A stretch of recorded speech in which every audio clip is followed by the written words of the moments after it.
You know, holidays always get you to thinking about your family. And, sometimes maybe those going on for you and whatnot. And today I heard an old beagle dog beller. It reminded me of a time when I was just a little feller.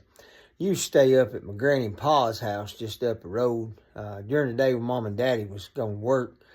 And I remember one winter, me and pa sitting there in the house, and he had two old beagle dogs. One of them's named Ben. He was a real old dog. The other's name was Tip. And I remember hearing old Ben beller down there behind the house, and Pa just jumped up out of his chair and went out the front door. Well, of course, me being, I don't know, I was 5, 6 years old.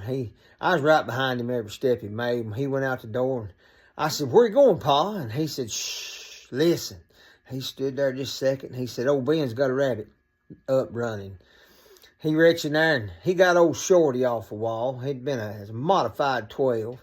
And we walked around behind the house, and there's an old willow tree back there by an old cistern. And Pa stuck that up there on that old willow tree, and he took rest off of it. And he said, "Now, I'm fixing to teach you something." He said, "Old Ben, bring that rabbit right up here to me." He said, "But now Ben's going to be about 5 seconds behind it." And he said, "So when I see that rabbit, I need to take it." Well, about that time, we heard him coming up out of that old holler. And sure enough, that old rabbit, he hit that path right there behind the house, coming towards him.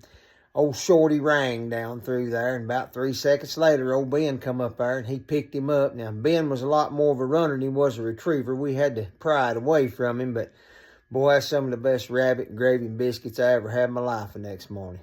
I'm telling you what, I may have to get up tomorrow and go rabbit hunting.